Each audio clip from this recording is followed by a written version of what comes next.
Assalamu alaikum. We are discussing the specimen paper 2023. This is the latest specimen paper. और syllabus change हुआ हुआ है 2000 इसी year में 2023 के लिए सिलेबस में काफी सारी चेंजेस हैं। मैंने ये पेपर ग्रुप पे पोस्ट कर दिया था ताकि आप उसको थोड़ा बहुत देख लो। हम लोग पहले क्वेश्चन नंबर 1 से शुरू कर रहे हैं। Figure 1.1 is the speed time graph for a stone as it falls to the ground. पहले ग्राफ देख लो।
चलो पढ़ो।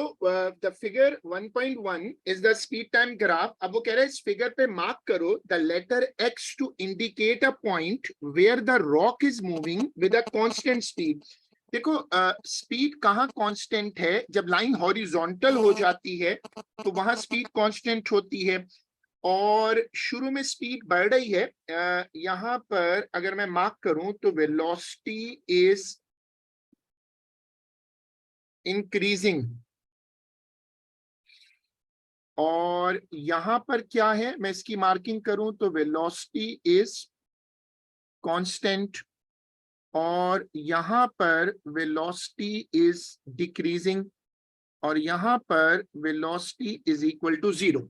मैंने ये पेपर ग्रुप पर पहली पोस्ट किया हुआ है, आप वहां से देख सकते हो।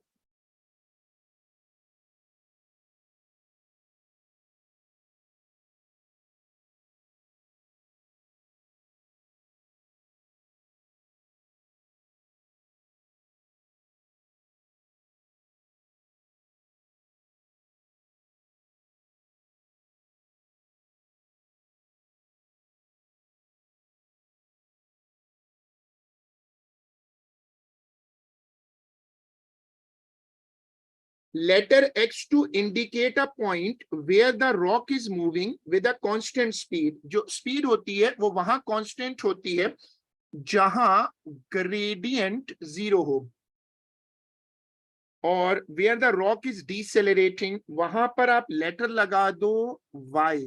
तो मैंने यहाँ y लगा दिया, यहाँ x लगा दिया। जो लेटेस्ट पेपर्स हैं मैंने उनका बताया था कि या तो आपके पास कोई गैजेट हो, उसी गैजेट पे आप क्लास के दौरान सॉल्व करते जाओ या फिर आप प्रिंट कर लो। एक्चुअली जो लेटेस्ट पेपर्स हैं उनको पेपर पर सॉल्व करना बहुत जरूरी है। अगर आप पेपर पे प्रैक्टिस करोगे ना तो आपको उसका फायदा होगा, क्योंकि आप उसके थ्रू एक्चुअली सारी प्रैक्टिस पेपर पे कर सकते हो। तो या तो आप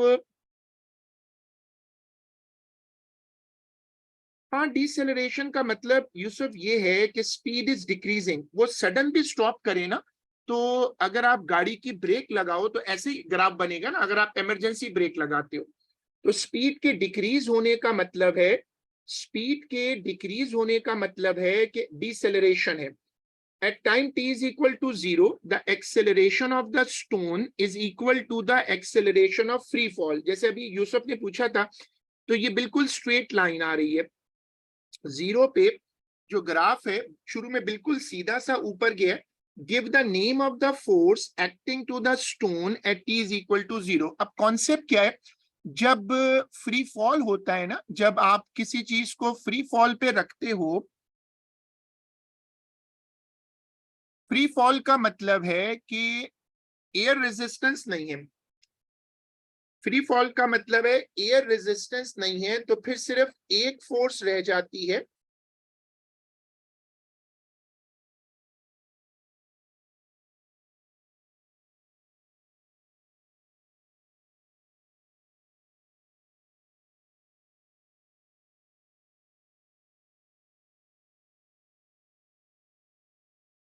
no air resistance. The weight of the stone is 4 Newton. As the stone falls, the force F of air resistance acting on the rock changes. Weight of the stone is 4 Newton. At 0. State the value of F at time t is equal to 0. अच्छा, इस साल CI ने जो specimen paper हैं और कुछ इनके अपने जो डॉक्यूमेंट्स हैं, उनके लिए सीआई ने क्या किया है, काफी सारे सब्जेक्ट्स में सीआई ने क्या किया है कि वो उसके अपने भी सोल्यूशन शेयर कर रहे हैं। बहुत अच्छे सोल्यूशंस हैं ये, बहुत अच्छे इस लिहाज से कि देखो ये एग्जामिनर खुद लिख रहा है और उसमें एग्जामिनर के कमेंट्स भी हैं। स्पेसिमेन पेपर क्यों इंपॉर्टेंट है इस साल, क्योंकि इस साल बहुत सारी चेंजेस हुई हैं। पेपर 4 में, पेपर 1 में, पेपर 2 में, सिलेबस में बहुत सारी चेंजेस हैं। तो ये जो इस तरह के सेशंस होते हैं जब सिलेबस बहुत ज्यादा चेंज होता है, तो वहां स्पेसिमेन पेपर और इस तरह की सारी चीजें बड़ी मैटर करती हैं। और ये भी बड़ी अच्छी डॉक्यूमेंट है। आई विल शेयर इट इंशाल्लाह ऑल्सो। तुम इसको देखोगे ना तो उसमें सीआई ने अपने आंसर्स को लिखने का पूरा तरीका बताया है, कितनी वर्किंग काफी होती है, फिर कमेंट्स भी दिए।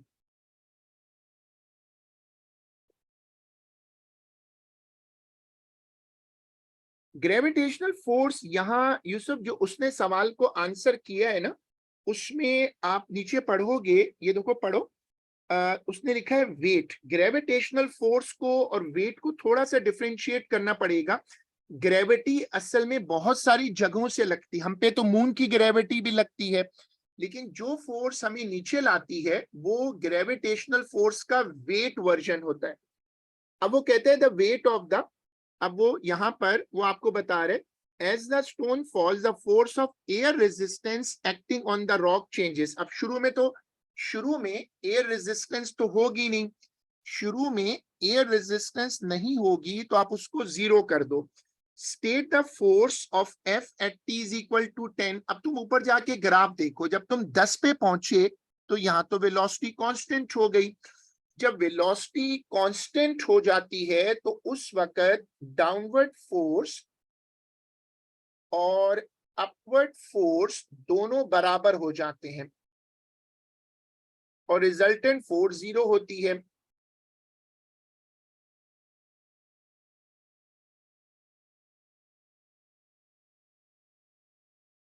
तो वहां जो फोर्स बनेगी, वहां जो फोर्स बन जाएगी,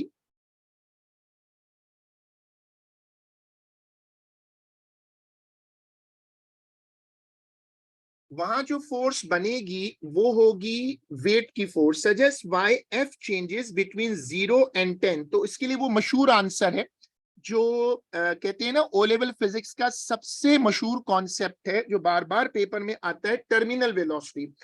जैसे जैसे ये नीचे जाएगा, जैसे जैसे नीचे जाएगा तो वेट तो नहीं बदलेगा, लेकिन एयर रेजिस्टेंस बढ़ेगी। एयर रेजिस्टेंस बढ़ती जाएगी और एक्सेलरेशन कम होता जाएगा, क्योंकि वो विस्कस ड्रैग बढ़ता है ना। तो आपको याद होगा मैंने बताया था कि वेलोसिटी इंक्रीजेस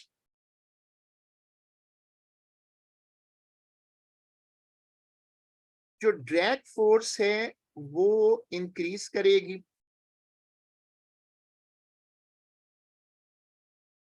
रिजल्टेंट फोर्स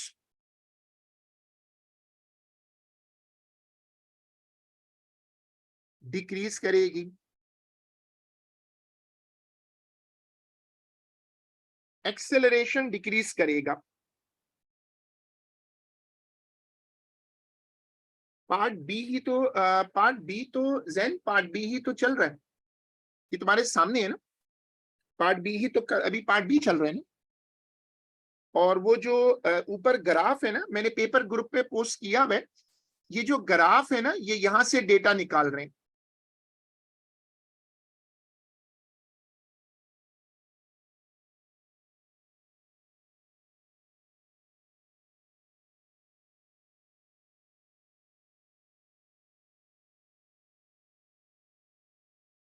हाँ, तो पार्ट वन में तो अभी बताया ना कि देखो पार्ट वन में क्या है कि शुरू में एयर रेजिस्टेंस 0 है, क्योंकि शुरू में एयर रेजिस्टेंस नहीं है, उसने फ्री फॉल करवाया है ना, फ्री फॉल कराया तो शुरू में 0 होगा।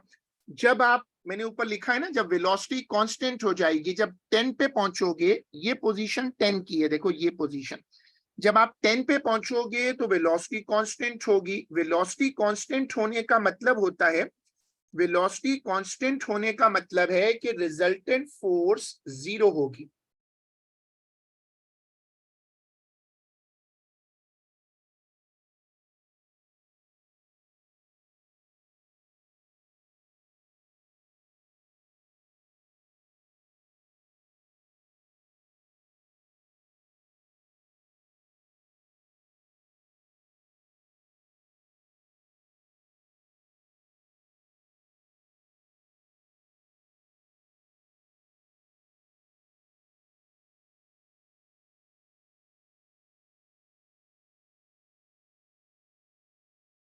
ठीक है, जैसे मैंने कहा कि ये नया पेपर है और स्पेसिमेन पेपर है। स्पेसिमेन पेपर सिलेबस चेंजेस की वजह से इंपॉर्टेंट है। Use figure 1.1, determine the acceleration of the rock at time t is equal to 4, state the unit of your answer. देखो वो कह रहे हैं कि 4 सेकंड पे जाके एक्सेलरेशन निकाल लो, और वो खुद कह रहे हैं कि तुम इस पे एक टेंजेंट बनाओ और अपनी वर्किंग शो करो, क्योंकि कर्व पे ना, जो कर्व होता है उस पे आप डायरेक्टली कभी भी, कर्व पे जाकर डायरेक्टली कभी भी ग्रेडियंट नहीं निकाल सकते। तो अब अगर आप यहां पर, जैसे मैंने कहा कि बेस्ट तरीका क्या है कि अगर आपके पास कोई गैजेट है तो आप उस गैजेट को यूज करो, और अगर आपके पास गैजेट है और आप उस पे लिख सकते हो तब तो बहुत अच्छी वर्किंग हो जाती है।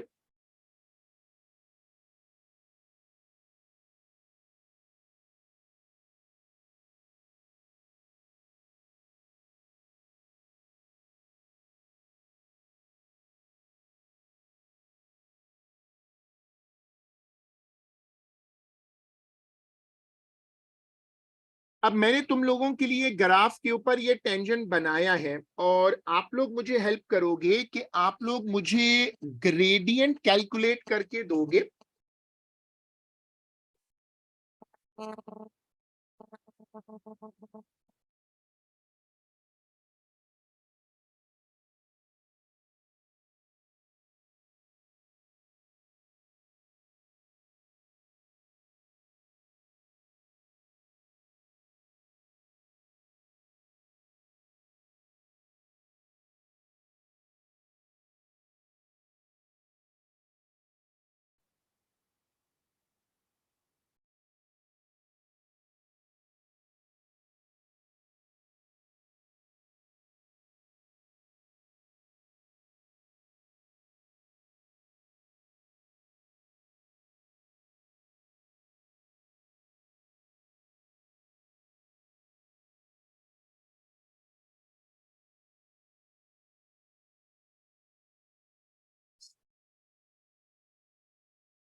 हाँ सॉरी, वो वाला 12 है, बिल्कुल सही।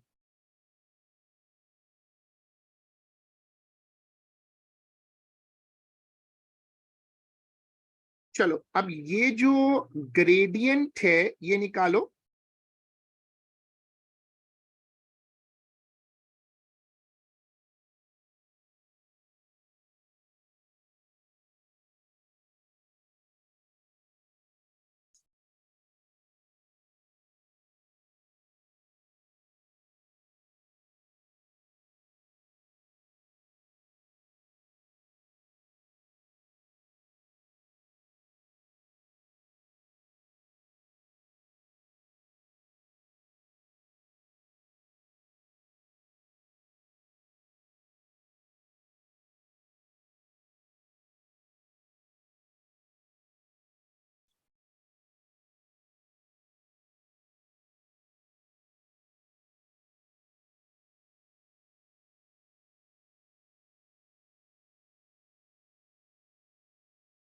चलो अब इस लाइन का मुझे ग्रेडियंट निकाल के दे दो।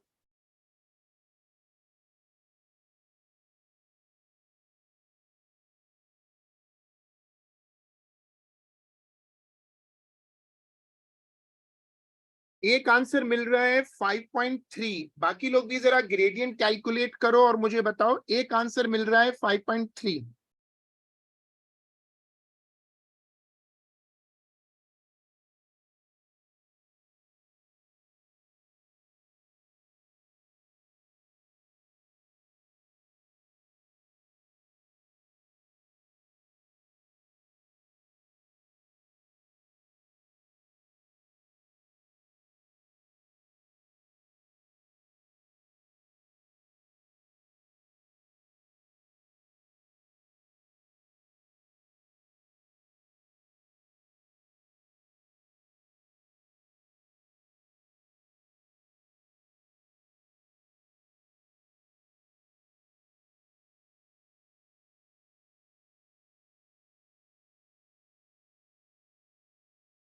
अच्छा, एग्जैक्ट 5 आ रहा है।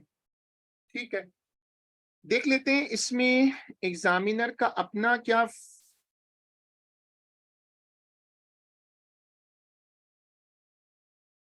फीडबैक है।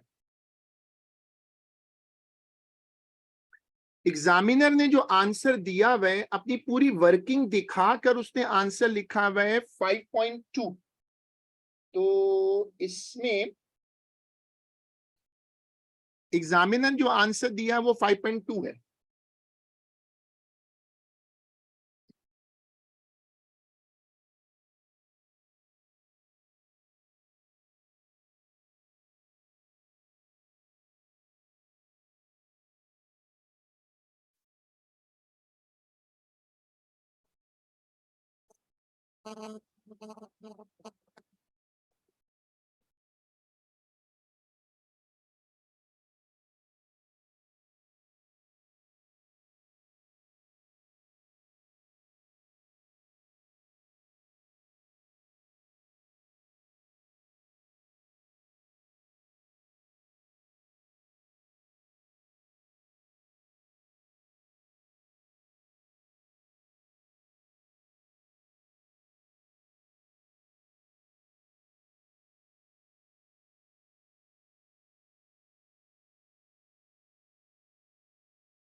हाँ, वो तो जाहिर है कि मेरे पास जो सॉफ्टवेयर की लिमिट है वो बिल्कुल है। हो सकता है कि मेरा टेंजेंट थोड़ा ज्यादा, तुम गौर से देखो ना, जो मेरा वाला टेंजेंट है वो ज्यादा टच कर रहा है, तो हो सकता है उसकी वजह से थोड़ा सा फर्क आ रहा हो। तो एग्जामिनर इसको कंसीडर करते हैं कि जो भी आंसर आपका आता है वो आपके ही टेंजेंट से देखते हैं। एक्चुअली बहुत प्रिसाइज टचिंग जो है ना वो मेरे पास नहीं हो पा रही, वो बीच में आ रहा है। तो अगर वो ठीक करना चाहें तो आप कर लें। चलो अब इसको आगे चलाते हैं। The mass of the stone is 408 ग्राम।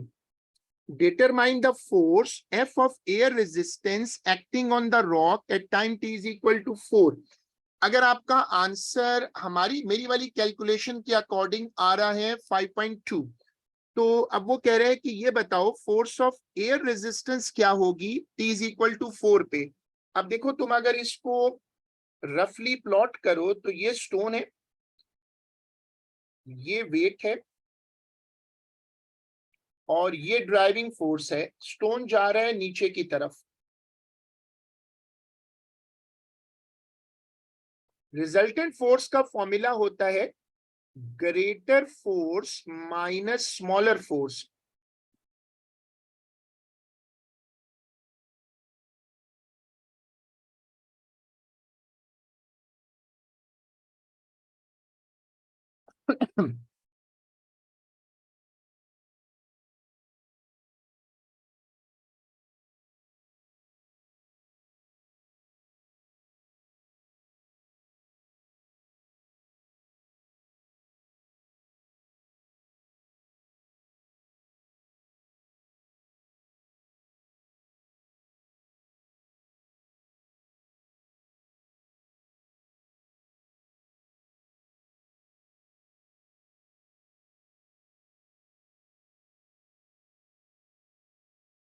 चलो ये वाली वर्किंग शेयर करो और फिर मुझे कैलकुलेशन करके दो।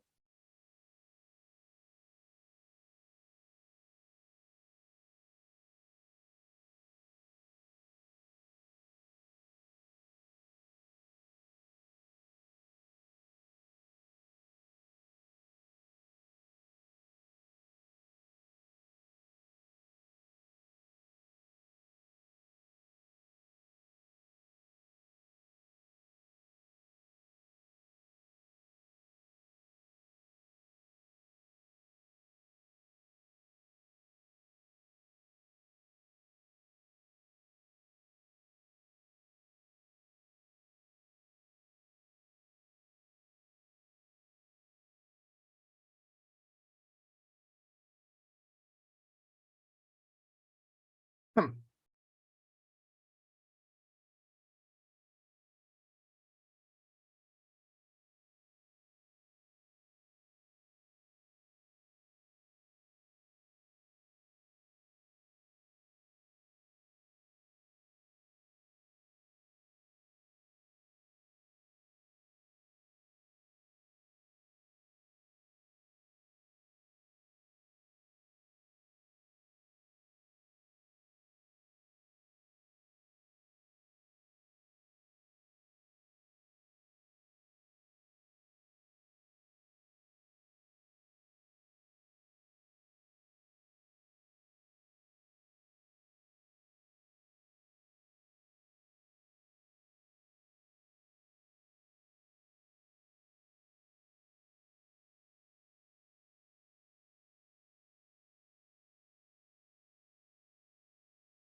4 सेकंड पे मसला ये आ रहा है कि 4 सेकंड पे जैन मसला ये है कि 4 सेकंड पे एक्सेलरेशन है ना।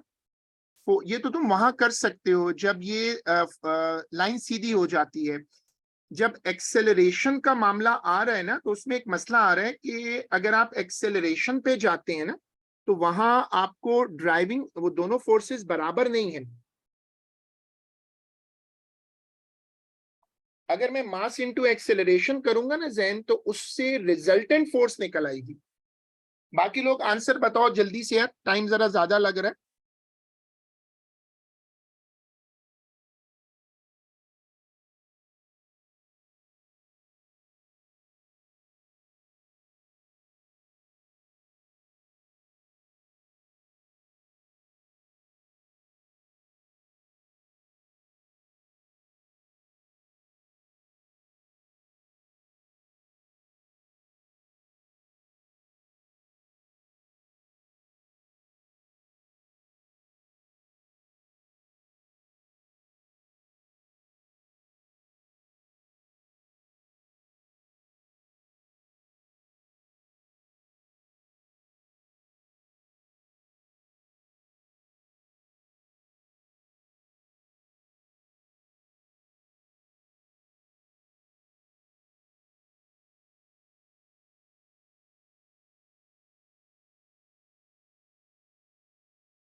सही, एक आंसर मुझे मिला है।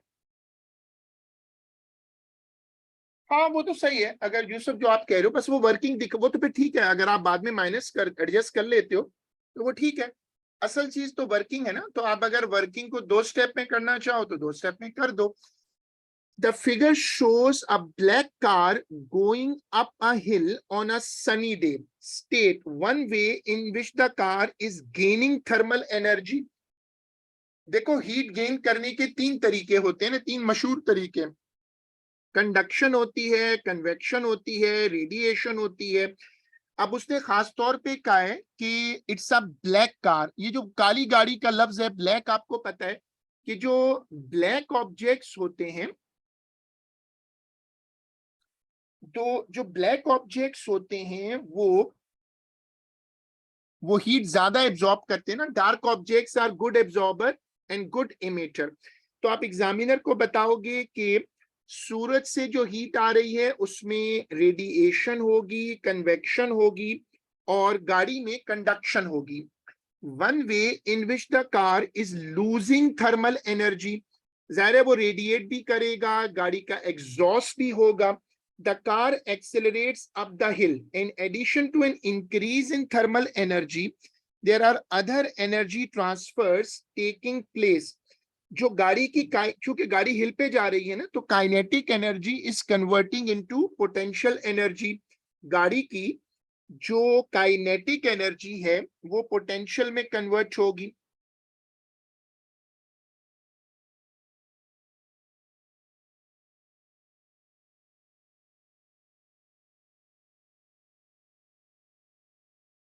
गाड़ी की काइनेटिक पोटेंशियल में कन्वर्ट होगी।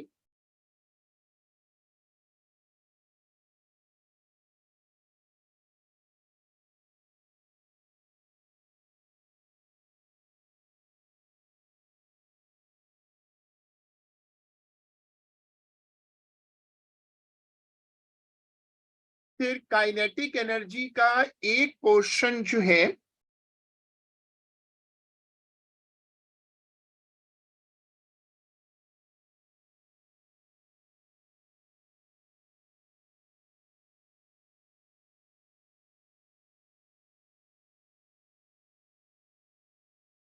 फ्रिक्शन में भी कन्वर्ट होगा। कुछ energy work done against friction पे जाएगी। At one point in the motion, the kinetic energy of the car is 90 kilojoule. असल में वो जो गाड़ी की मोशन है उसमें केमिकल, और उसको आप मेंशन तो कर सकते हो, अलबत्ता मैकेनिकल एनर्जी अब नए सिलेबस में मना कर रहे हैं। देखो मैकेनिकल एनर्जी को बेशक आप ना लाओ, लेकिन energy transfer taking place, chemical to potential, chemical to kinetic बिल्कुल मेंशन कर सकते हो। और केमिकल एनर्जी वो है जो फ्यूल जलने से आती है, तो वो परफेक्ट है। At one point in the motion, the kinetic energy of the car is 90 kilojoule. गाड़ी की स्पीड मांग रहा है, तो आप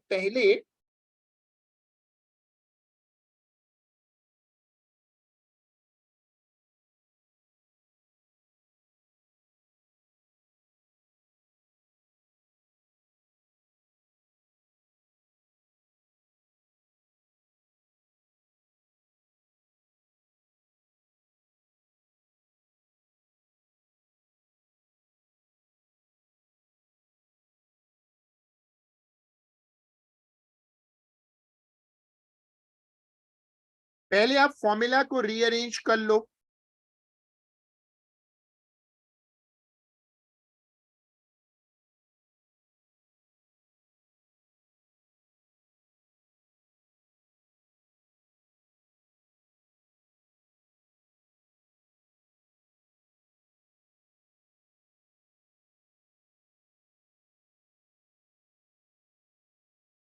और फिर इसकी मुझे कैलकुलेशन करके दे दो।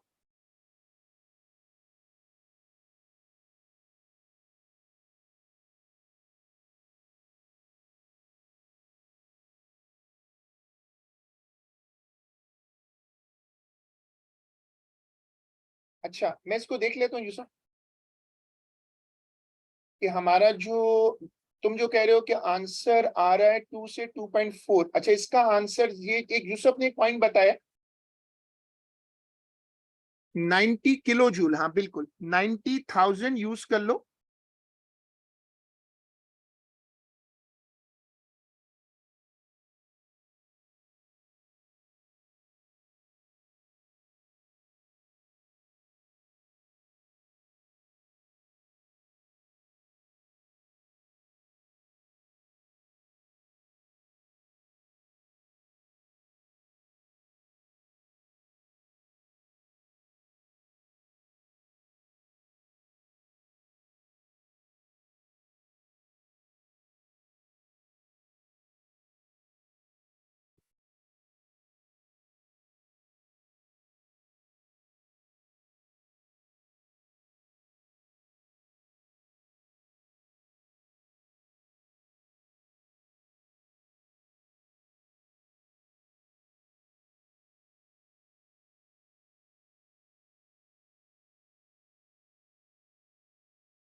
हमारा एक आंसर पीछे वाला गलत आ रहा है, हमें उसकी वर्किंग भी चेक करनी है, but let's complete the paper and then we should discuss that question. Yusuf ने पॉइंट आउट किया है कि उसका आंसर मैच नहीं कर रहा। अब मैंने इस पेपर को, मैंने इसका क्वेश्चन पेपर और मार्किंग स्कीम दोनों ग्रुप पे पोस्ट की थी। A passenger in an aircraft seals some air inside a plastic bag. How the particles of air in the bag exert a pressure on the inside of the bag? Gas के molecule pressure लगाते कैसे हैं कि molecules आपस में टकराते हैं, और गैस मॉलिक्यूल्स के जो गैस मॉलिक्यूल्स आपस में टकराते हैं और कंटेनर की वॉल से भी टकराते हैं। जब वो आपस में टकराते हैं, जब वो आपस में टकराते हैं और कंटेनर वॉल से भी टकराते हैं तो उससे फोर्स लगती है। फोर्स पर यूनिट एरिया जो है वो कहलाता है pressure.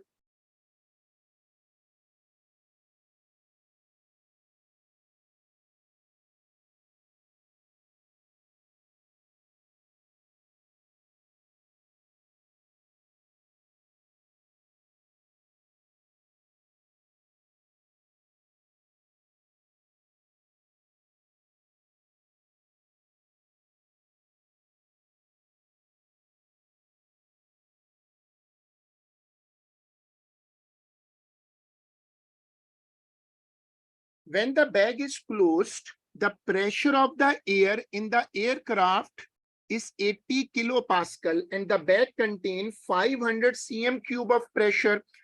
When the aircraft is on the ground, the pressure of the air inside the aircraft is 100 kilopascal. Calculate the volume of air inside the bag when the aircraft is on the ground. तो अब देखो, तुम इसमें पहले तो data बना लो।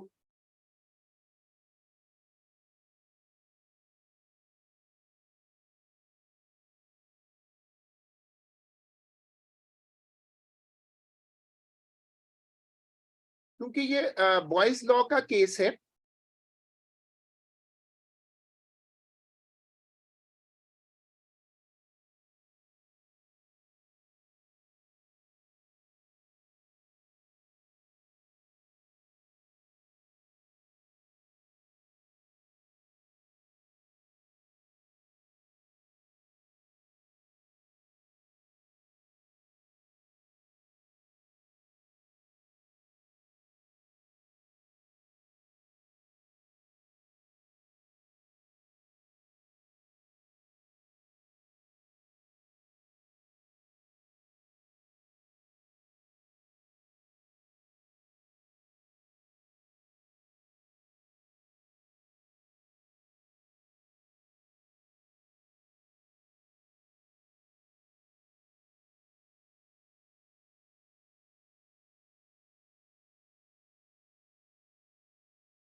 Answer suggest हो रहा है 400।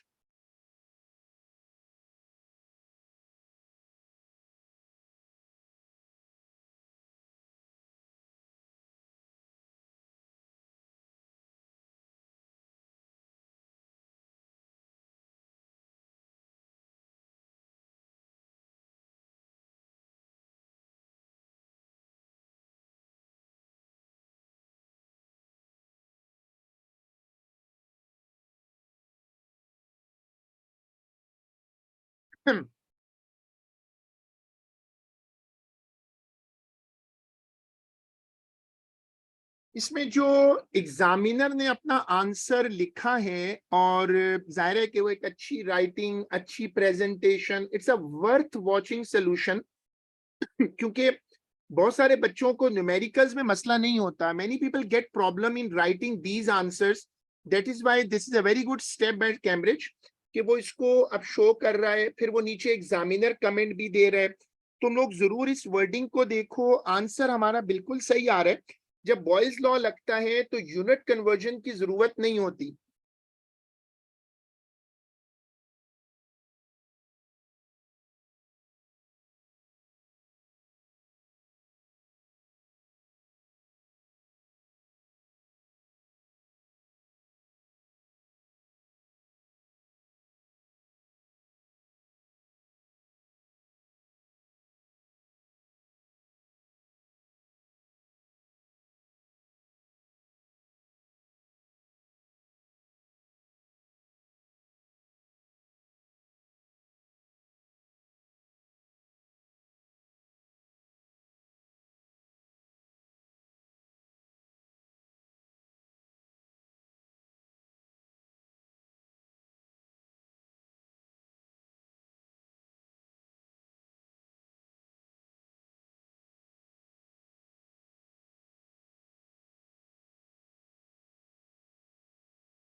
अच्छा बताओ एजम्पशन क्या होगा जो तुम वो कह रहे हैं, ये बताओ कि एजम्पशन क्या लिया है। स्टेट वन एजम्पशन जो बॉयज लॉ होता है उसके बारे में तुम्हें पता है ना कि बॉयज लॉ की स्टेटमेंट में हम सपोज करते हैं कि टेम्परेचर कांस्टेंट है। हाँ, इट्स अ क्लोज सिस्टम भी लिख सकते हो, लेकिन देखो तुम्हें याद रखो कि ये बॉयज लॉ है, और बॉयज लॉ जो होता है उसकी डेफिनेशन पूरी याद रखो।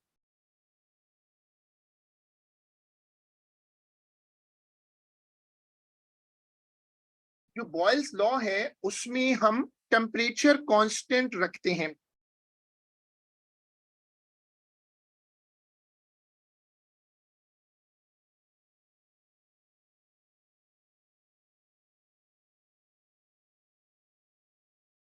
चलो पढ़ो। The point plotted on the graph in figure 3.2 shows the initial pressure and volume of the air inside the bag. Sketch a line, figure 3.2,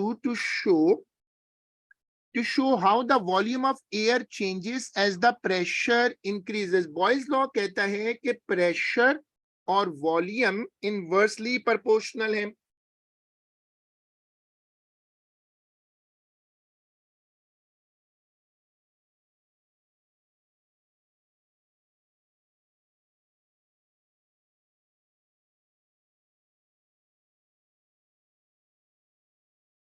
तो बताओ मैं किस किस्म का ग्राफ बनाऊं। मैंने ये तुम लोगों को पेपर कहा तो यही था ना कि थोड़ा सा कर लेना। हाँ, 100, 100 और 400 एक कर्व बना दूं जो इनवर्स प्रोपोर्शनैलिटी का कर्व होता है। इसमें भी कई लोग हमसे पूछते हैं, स्टूडेंट्स पूछते हैं कि उसमें नीटनेस का क्या इशू है। देखो अब इसने ये बनाया हुआ है, काफी मोटी सी लाइन है और इसको ये एक्सेप्टेबल करार दे रहा है। बाज बच्चे वो क्लच पेंसिल से बना देते हैं। क्लच पेंसिल का मसला ये होता है कि वो पेपर आजकल स्कैन होते हैं ट्रांसफर के लिए, तो उसमें सही प्रिंट आता नहीं है। बहुत थिक भी नहीं होना चाहिए।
चलो, one type of renewable energy source is shown.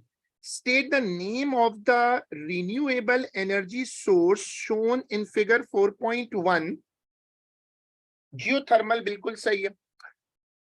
फिर वो कहते हैं 1000 kg of cold water at a temperature of 20 is pumped into the hot rocks. The water returns partly as a steam and partly as hot water.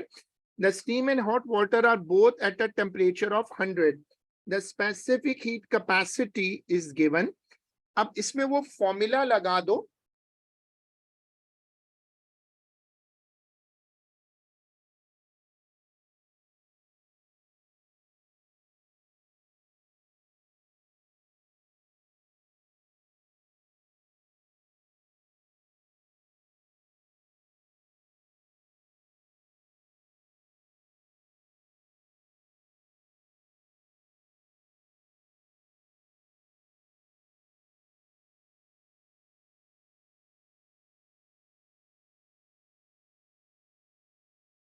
Explain why more energy is transferred when 1 kg of steam cools to 20 when 1 kg of hot water cools to 20. ज़ाहिर है दोनों की specific heat capacity में फर्क है।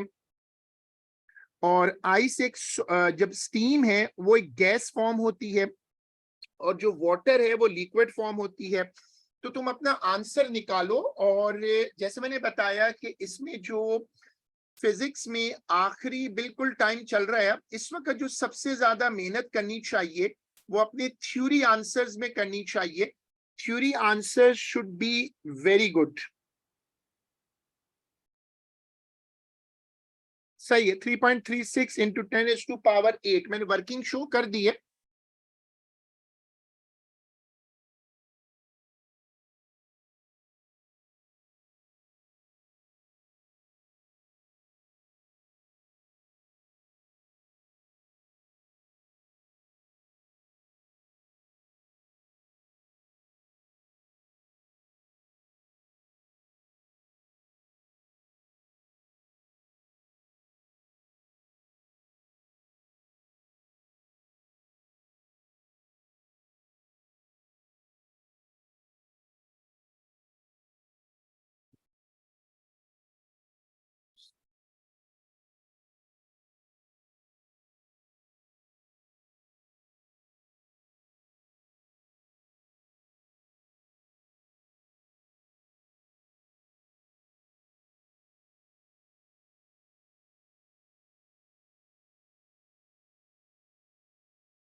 ये तो यूसुफ वही रूल है ना कि फिजिक्स में रूल क्या है कि तुम्हारे क्वेश्चन में जितने सिग्निफिकेंट होते हैं आंसर में उतने होने चाहिए। इस पे मार्क्स नहीं कटते, लेकिन 20 जो नंबर उसने लिखे हैं ना, 20 है, 100 है, 1000 है, सब में या तो 1 सिग्निफिकेंट है या 2 सिग्निफिकेंट है।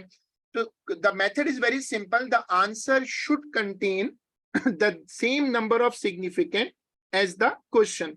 अब देखो इसमें जो एग्जामिनर अपना आंसर लिख रहा है वो बड़े गौर से पढ़ो। नीचे उसने मार्क अपने एग्जामिनर कमेंट्स भी लिखे हैं।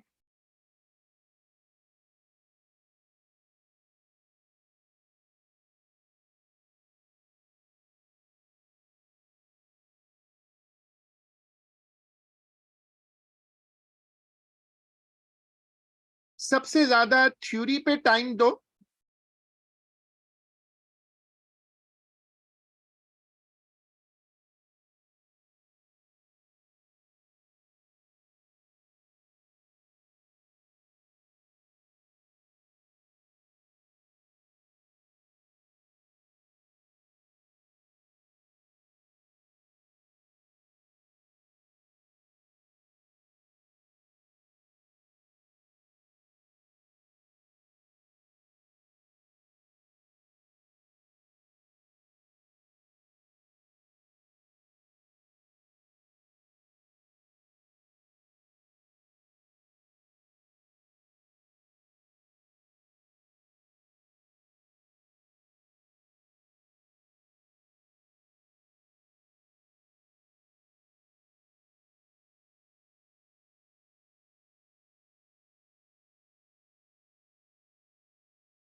यूसुफ, जब पोटेंशियल एनर्जी इसलिए इन्वॉल्व है क्योंकि जब तुम स्टेट बदलते हो तो टेम्परेचर नहीं बदलता।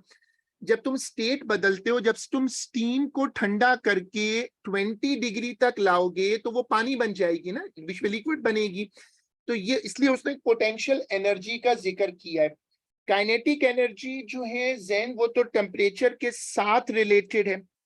अलबत्ता पोटेंशियल एनर्जी की जगह आप अगर पोटेंशियल एनर्जी ना भी मेंशन करें तो काम चल जाएगा, ये इंटरनल पोटेंशियल है।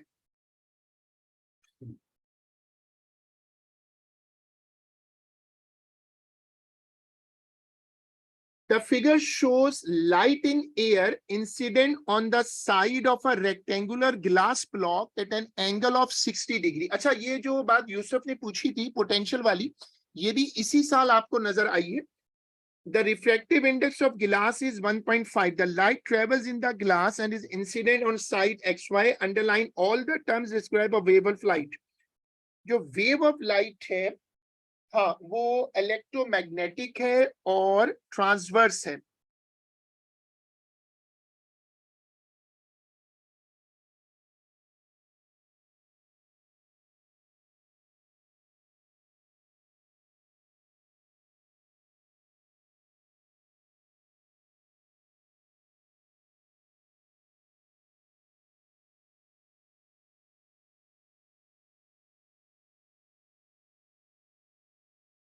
बिल्कुल, ये पिछले साल तक यही सही है यूसुफ के energy is transferred in decreasing molecular separation. ये बिल्कुल मैं भी यही लिखवाता रहा हूं, लेकिन अब सीआई इसको भी अलाउ कर रही है, तो एक अपडेटेड वर्जन है। तुम चाहो तो फॉलो करो, चाहो तो ना करो, इससे कोई फर्क नहीं पड़ेगा। मतलब उन्होंने कोई पुरानी चीज कैंसिल नहीं की।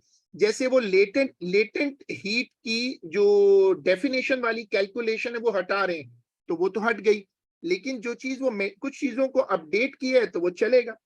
Eight the point where the light enters the glass the angle of refraction is R. Calculate angle R. चलो जरा कैलकुलेट, ये दोनों पार्ट कैलकुलेट कर दो, दोनों पार्ट कैलकुलेट करके बता दो।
पहले पार्ट का आंसर आ रहा है 33, जो एंगल आर आ रहा है।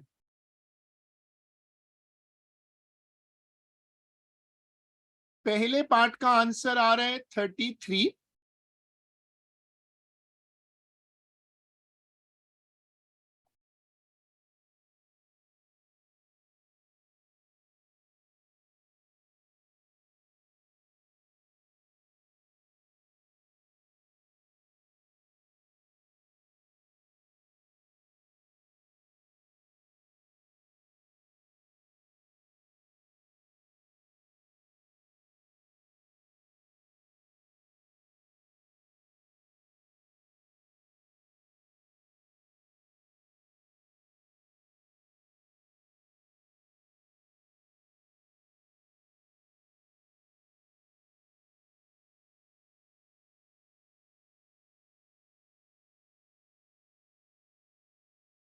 अब इसमें जो, हाँ उसको राउंड कर दो भले।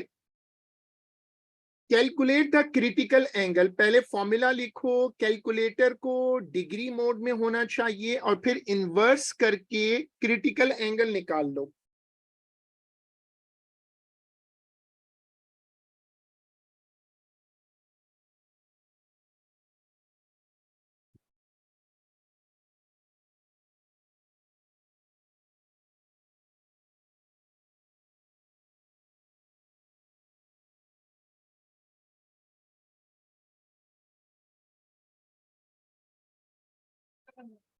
अब देखो जब आप इसको सॉल्व करते हो तो ये आंसर आ रहा है 39। हाँ उसको राउंड कर दो, दोनों को राउंड कर दो। इस तरह की जितनी कैलकुलेशंस करो ना, उसमें ख्याल रखो कि कैलकुलेटर को हमेशा डिग्री मोड में होना चाहिए।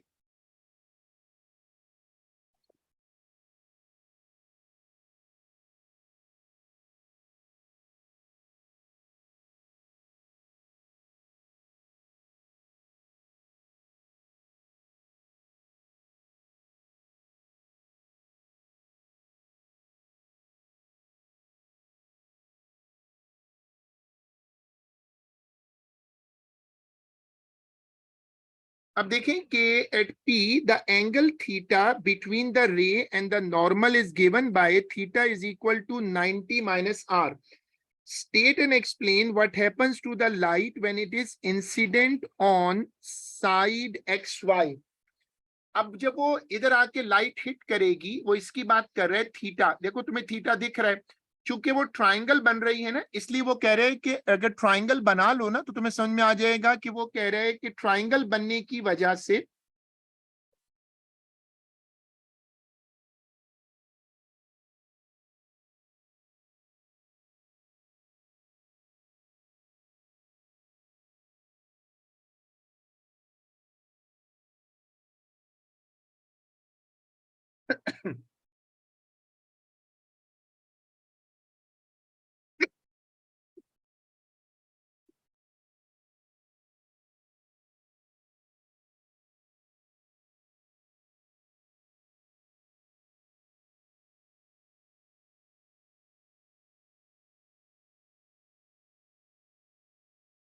यहाँ 90 है, इसलिए theta is equal to 90 minus r. ये रिलेशन बना रहे हैं वो। अब वो कह रहे हैं कि जो थीटा है वो 90 माइनस आर है, ऊपर तुम आर निकाल चुके हो। अब तुम अपनी कैलकुलेशन देखो कि तुमने क्रिटिकल एंगल भी निकाला हुआ है और एंगल आर भी निकाला हुआ है। तुम्हारा जो आंसर आया क्रिटिकल एंगल का, तुम्हारा क्रिटिकल एंगल आया हुआ है 39 है। तो तुम अपनी वर्किंग शो करो एग्जामिनर को और कहो कि चूंकि वो एंगल क्रिटिकल से एक्सीड कर जाएगा, इसलिए टोटल इंटरनल रिफ्लेक्शन होगी।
चलो अगला क्वेश्चन पढ़ो। वो अब ये इलेक्ट्रिसिटी पर है। A 4.5 volt battery is connected in a circuit with an ammeter, a light dependent resistor and a 1800 ohm fixed resistor.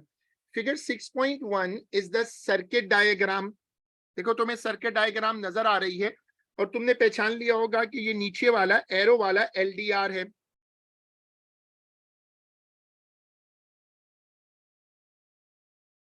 The light incident on the LDR causes its resistance to be 9000 ohm.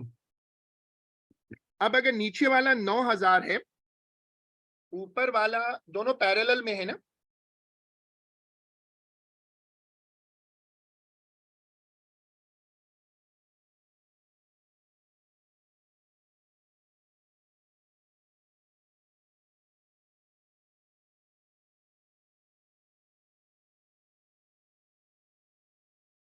इनको parallel में जोड़ लो।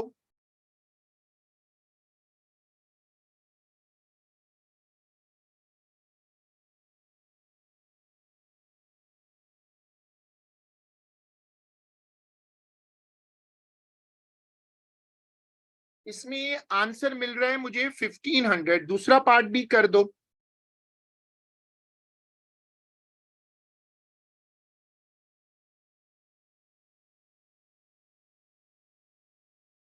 Parallel में voltage same होता है।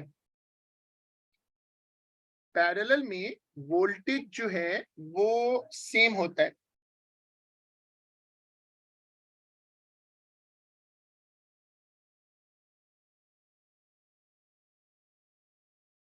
दूसरा formula देखो, जो 1/r वाला उसने वो वाला यूज किया है।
जीरो 0.0030 सही है।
A very bright lamp is switched on and the intensity of the light incident on the LDR increases. LDR की थ्योरी क्या है कि जैसे जैसे ब्राइटनेस बढ़ती है उनकी रेजिस्टेंस उसकी रेजिस्टेंस कम होती जाती है। मतलब एलडीआर में जब ब्राइटनेस बढ़ती है तो रेजिस्टेंस कम हो जाती है। State and explain what happens to the current in the LDR. अब जाहिर है जब LDR जब ब्राइटनेस बढ़ेगी तो रेजिस्टेंस कम हो जाएगी तो करंट बढ़ जाएगा, और इन द 1800 वो उसके पैरेलल है। जो चीज पैरेलल होती है ना वो करंट शेयर करती है।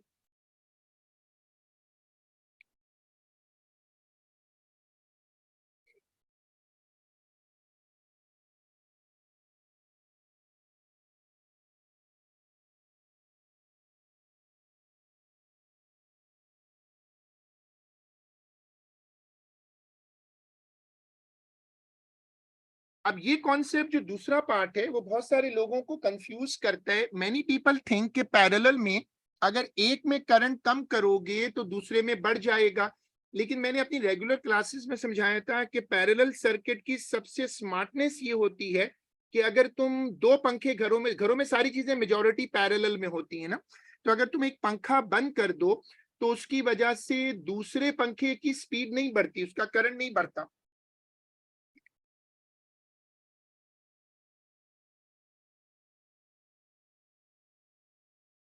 Figure shows a horizontal current carrying wire PQ in the gap between the poles of a permanent magnet. There is a magnetic field on the gap. Magnetic field north to south है between the north. Describe the effect of the magnetic field on PQ. ये वो left hand rule लगाओ और left hand rule लगा के examiner को बताओ कि इस पे ना फोर्स लगेगी।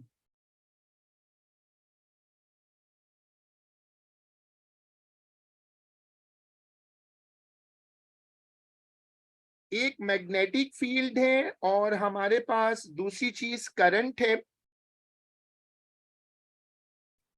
यार यूसुफ उसकी थ्योरी ये है कि इसको अभी तो तुम एज अ कॉन्सेप्ट याद कर लो कि when resistors devices are in parallel, change in current in one resistor or one device does not affect the current in the other device. वो एडजस्ट हो, क्योंकि रेजिस्टेंस भी साथ इफेक्टिव रेजिस्टेंस भी change होती है ना। तो अगर तुम्हारे घर में दो एसी चल रहे हो और तुम एक एसी बंद कर दो तो ऐसा नहीं होगा कि उसके हिस्से का करंट उसको दूसरे वाले एसी को मिलना शुरू हो जाए, क्योंकि पहले एसी के स्विच ऑफ होने पर टोटल रेजिस्टेंस भी तो बदल जाएगी। यही पैरेलल की सबसे स्मार्ट पॉइंट होता है। अच्छा, in the gap between the north pole and the south pole, अब वो कह रहे हैं इस पे फोर्स लगेगी।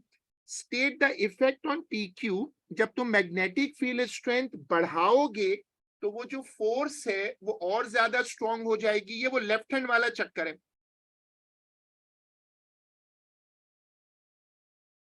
और तुम उसमें लेफ्ट हैंड रूल लगाकर फोर्स की डायरेक्शन बता सकते हो।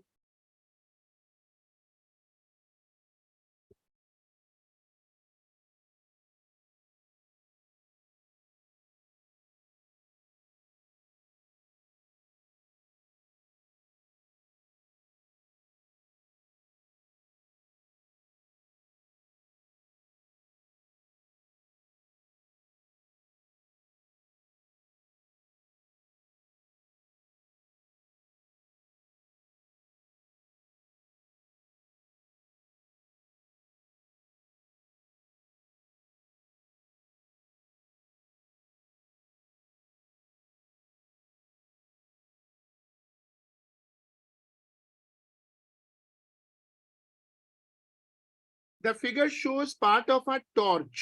The torch does not contain a battery. The torch is shaken and this causes the magnet to move backward and forward through the coil. ये वो मशहूर कॉन्सेप्ट है जो फेरेडे लॉ कहलाता है कि जब आप इसको मूव करेंगे तो फ्लक्स कटेगा। जब फ्लक्स कटेगा तो इसमें ईएमएफ इंड्यूस हो जाएगी। One way to increase the EMF, number of turns बढ़ा दें या उसको ज्यादा तेजी से मूव करें। As the magnet moves into the coil, the induced EMF produces a current in the coil.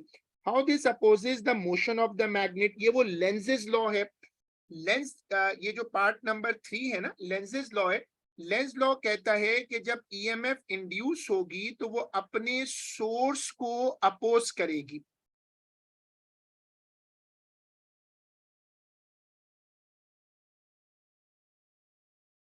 देखो पार्ट नंबर 3 की एक्सप्लेनेशन पढ़ो।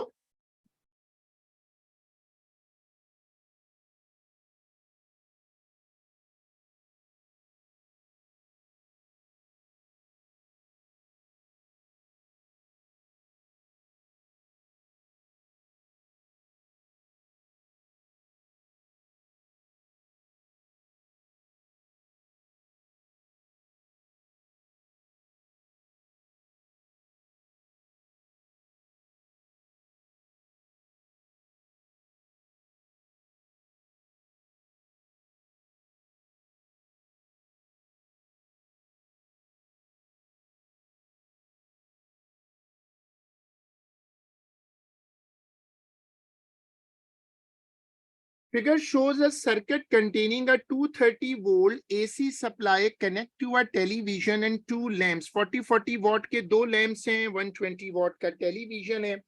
In normal operation, both switches are closed. The power supply to each lamp is 40 and the power supply to the television is 120. Total number of kilowatt of energy supplied to the circuit in 1 hour. Kilowatt hour is a unit of energy.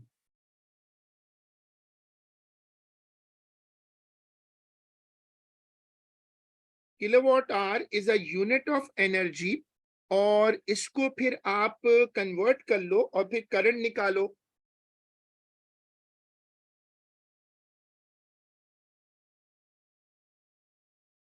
देखो working देखो, सबको add करो और 1000 से divide कर दो.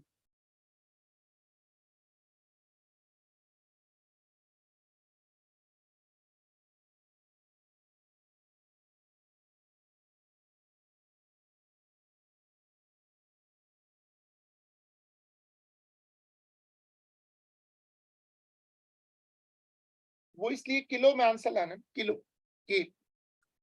उसने बोला है किलो वॉट आर, तो के किलो के लिए फिर 1000 से डिवाइड करना पड़ेगा ना. Explain why the switches are place in the live wire. इसलिए कि असल में जो करंट है वो आता ही लाइव वायर से है, तो कंट्रोल स्विच का बेहतर कंट्रोल वहीं से मिलेगा.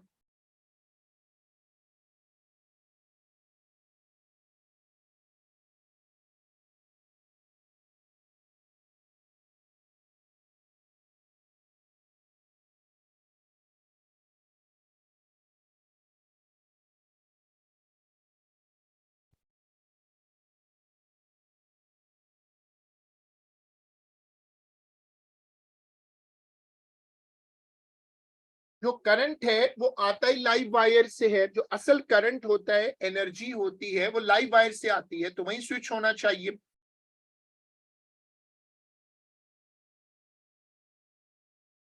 State one advantage of connecting the two lamps. वो पैरेलल का फायदा ये होता है कि पैरेलल में दोनों को सेम वोल्टेज मिलता है, ओवर हीटिंग नहीं होती. और जो जैसे गाड़ियों में आप देखते हैं पैरेलल में, तो अगर एक लैंप ब्लो कर जाए तो अंधेरा नहीं होगा, दूसरा लैंप चलता रहेगा.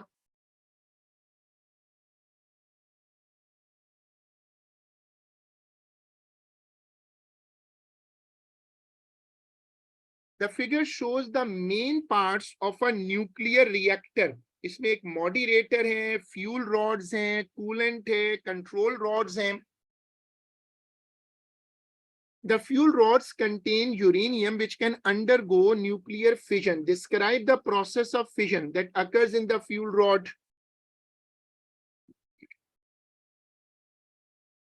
फिजन में क्या होता है कि आप एक बड़े न्यूक्लियस पर एक न्यूट्रॉन फायर करते हैं. न्यूट्रॉन उसके अंदर चला जाता है और न्यूट्रॉन के एब्जॉर्ब होने से वो दो छोटे न्यूक्लियाई में टूट जाता है. साथ में कुछ न्यूट्रॉन्स भी इमिट होते हैं. नहीं, इसमें हाई वेलोसिटी की जरूरत नहीं होती जैन. न्यूट्रॉन होना चाहिए. अगर वो स्लो मूविंग न्यूट्रॉन है तो भी सही है. बस न्यूट्रॉन को असल में इसको आपको हिट मार के नहीं तोड़ना होता. न्यूक्लियस की कोई फिजिकल बाउंड्री नहीं होती, तो even a slow moving neutron is fine. Explain what happens as a control rod is add किया है कॉन्सेप्ट कंट्रोल रॉड वाला. मैंने बताया था आपको कि कंट्रोल रॉड रिएक्शन को कंट्रोल में रखती है, और अगर आप कंट्रोल रॉड हटा देंगे तो फिर जाहिर है कि कम न्यूट्रॉन रुकेंगे, तो रिएक्शन फास्ट हो जाएगा. कंट्रोल रॉड्स न्यूट्रॉन्स को रोकती है. अगर आप न्यूट्रॉन्स को ना रोकें तो रिएक्शन तेज हो जाएगा. The nuclear reactor releases energy at a steady rate. By reference to neutron, describe what is happening to achieve this steady rate. आप सारे न्यूट्रॉन्स को ट्रेवल ना करने दें. 3 निकलते हैं तो 2 को रोक लें, एक को जाने दें. इससे क्या होगा कि रिएक्शन आपके कंट्रोल में रहेगा.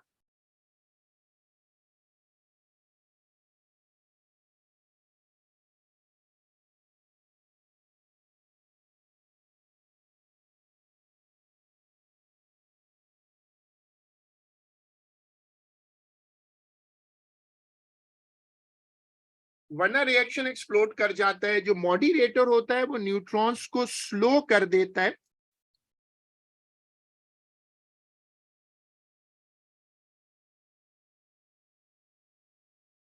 अगला पार्ट उससे पूछा था कि मॉडरेटर का क्या फायदा है, जो मैंने आपको सोल्यूशन शो किया कि जो मॉडरेटर होता है वो रिएक्शन को स्लो कर देता है। The sun is a star in a stable part of its life cycle. Using ideas about forces, explain how the sun remains stable in this part of the life cycle. ये नया topic है ना, space physics. और दूसरे, आप पहले इस part को आंसर कर लो। आपने स्टार्स का लाइफ साइकिल मैंने आपको डिटेल से पढ़ाया था और मैंने उसकी आपको डायग्राम्स वगैरह भी दी थी। ये नया टॉपिक है जो इस साल ऐड हुआ है और इससे काफी खतरा है, क्योंकि लोग इसको अगर अच्छे से पढ़ के ना जाएं तो मसला होगा। वो स्टार्स का पूरा लाइफ साइकिल पढ़ाया था जिसमें आखिर में वो या तो सुपर जाइंट बनता है, सुपर नोवा, और फिर वो सारा लाइफ साइकिल जो जब स्टेबल आता है ना, स्टेबल स्टेज, तो इनवर्ट फोर्स ग्रेविटी की आउटवर्ड फोर्स के बराबर होती है, तो स्टार का लाइफ साइकिल में वो स्टेबल हो जाता है।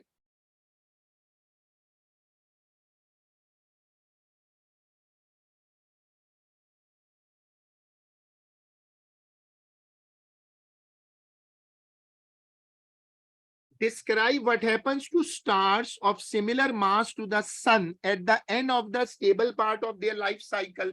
जब ये स्टार अपने लाइफ साइकिल के स्टेबल पार्ट से निकलेगा तब क्या होगा? जब वो हाइड्रोजन फ्यूल्स खत्म हो जाता है तो स्टार एक्सपेंड करता है और रेड जायंट बन जाता है, और फिर उसके बाद वो कोर कोलैप्स हो जाती है और आखिर में वो व्हाइट कलर का ड्वार्फ बन जाता है। ये वर्किंग, सॉरी, एक्सप्लेनेशन देखो।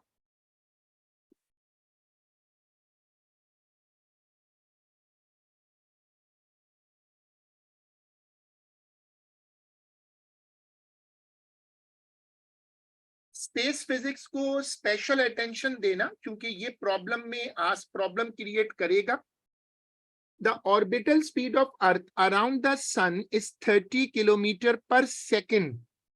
ठीक है, use the value to calculate the distance of earth around the sun from the sun, sorry. वो स्पीड ऑफ लाइट तो आपको पता है, तो स्पीड ऑफ लाइट रखो और वो रखकर सॉल्व करो,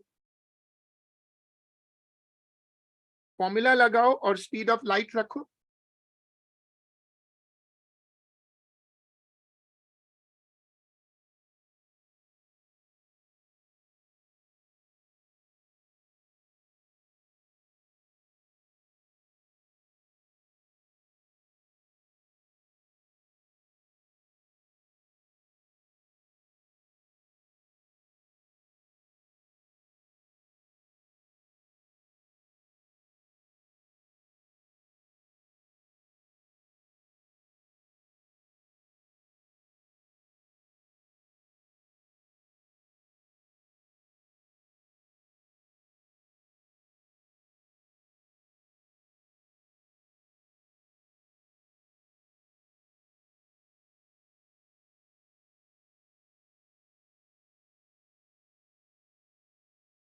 The light emitted by distant galaxies show various amounts of redshift. वो जो कलर आहिस्ता आहिस्ता रेड की तरफ शिफ्ट होता है, हाँ लग तो रहा है कि एक्सेप्टेबल होगा।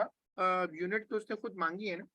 The name of the galaxy that contains our sun, वो जो मिल्की वे वाला नाम है। State what is meant by red shift. जो चीजें हमसे दूर होती जाती हैं उनसे आने वाली लाइट अपेरेंटली रेड होती भी दिखती है, वो रेड शिफ्ट कहलाता है। An astronomer compares the spectrum of light emitted by the sun when the spectrum of light emitted by distant galaxies P and Q. The figure shows the same. Four lines are observed in all three spectrums. तो अब तुम इसको पढ़ो और देखो, इसमें उसने बताया है कि वेवलेंथ बढ़ रहा है गैलेक्सी पी, गैलेक्सी क्यू।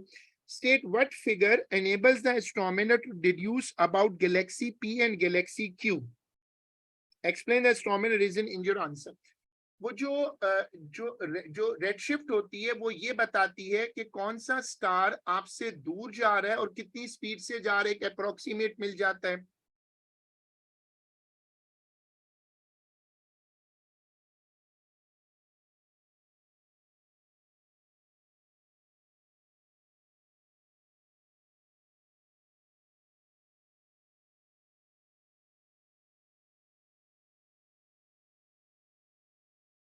नहीं, नियरर से ज्यादा मसला जो है वो इनकी स्पीड का है। देखो इसके सोल्यूशन को देखो, इसका सोल्यूशन कंपेयर करो अगर तुमने इसको सॉल्व किया हुआ है ना।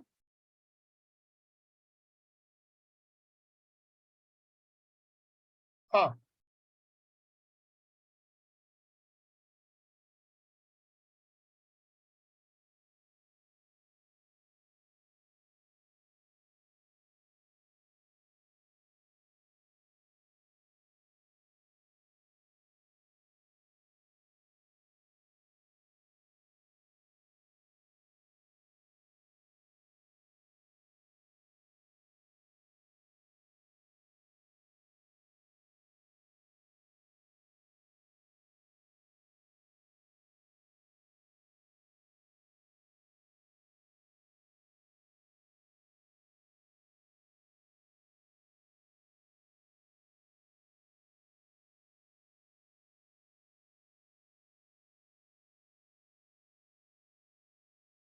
वो तुम इसकी देखो, रेड शिफ्ट को तुम्हें थोड़ा सा रिवाइज करना। रेड शिफ्ट का मसला नहीं है वो, जो ये ऐसा है जैसे तुमने वो देखा है टिकर टेप टाइमर जो होता है, ये बिल्कुल उस तरह है।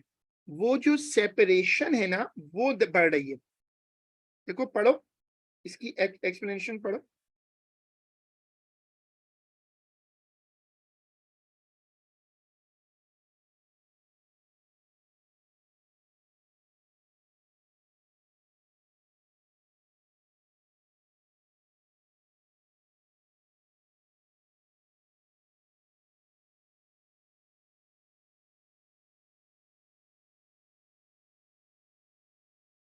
चलें फिर आज का काम इतना रख लेते हैं, और ये वाला पेपर हमारा माशाल्लाह से कंप्लीट हो गया। हम इसको इंशाल्लाह,